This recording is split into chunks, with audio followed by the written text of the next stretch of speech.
lytudiep greets dear viewers. Thank you for following my story.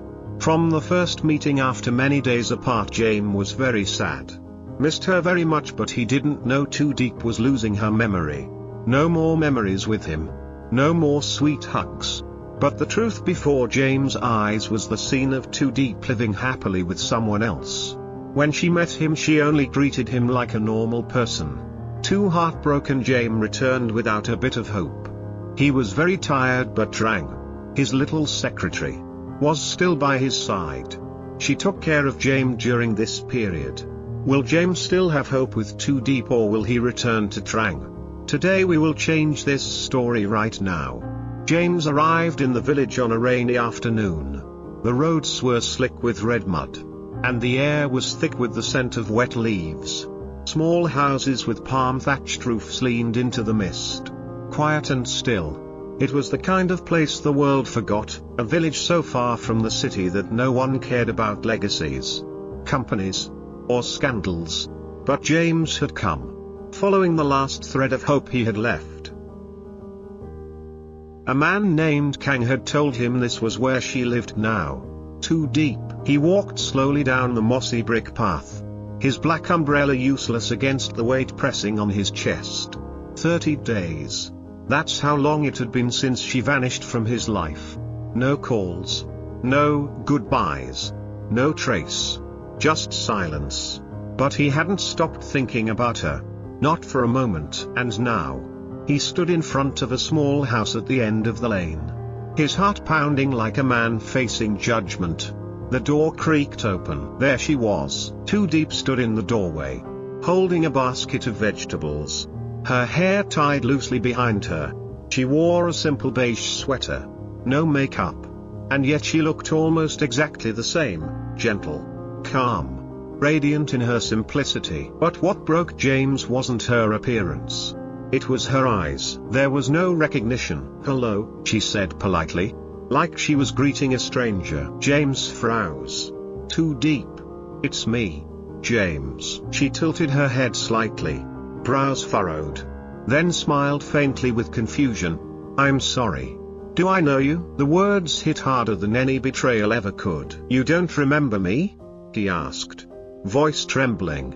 "Not even a little?" She looked down, her voice barely audible. "They told me I had an accident. A head injury.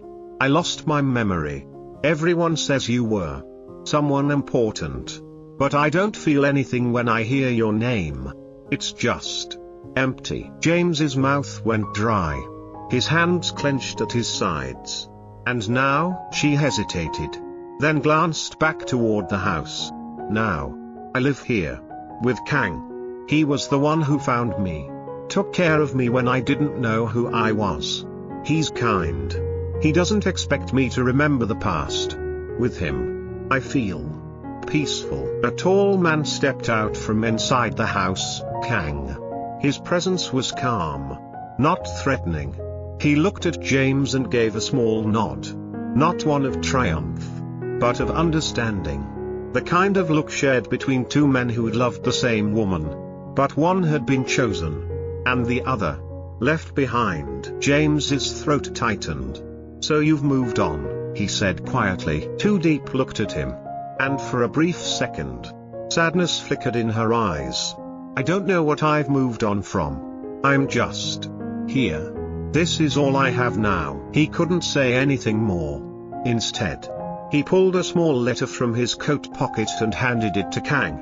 "Give this to her. If she ever wants to know." Then he turned and walked away. The rain continued to fall, soft and unbothered. Behind him, the house faded into the mist. He didn't look back. That night, James returned to the city. The lights seemed colder, the walls more silent. The next morning, he walked into his office. Everything was just as he had left it, except quieter.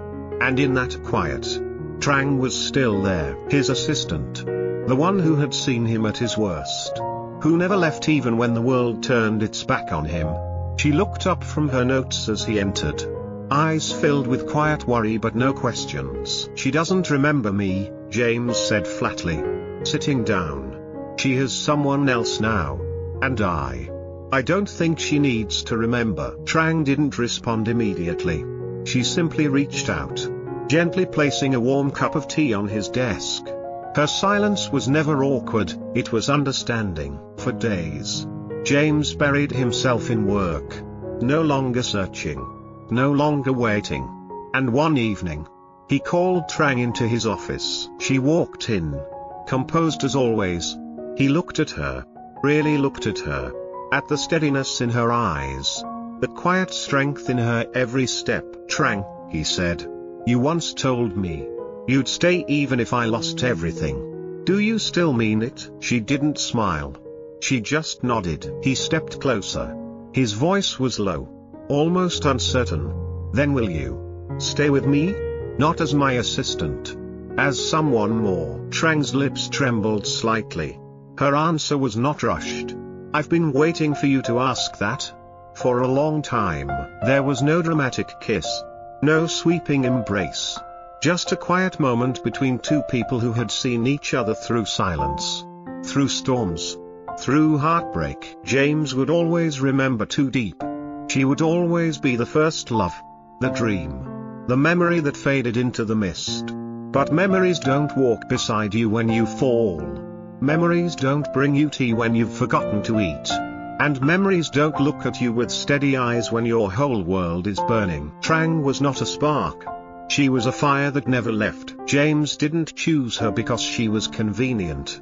He chose her because in the end, after everything, she was the only one who had never left his side. And that was enough.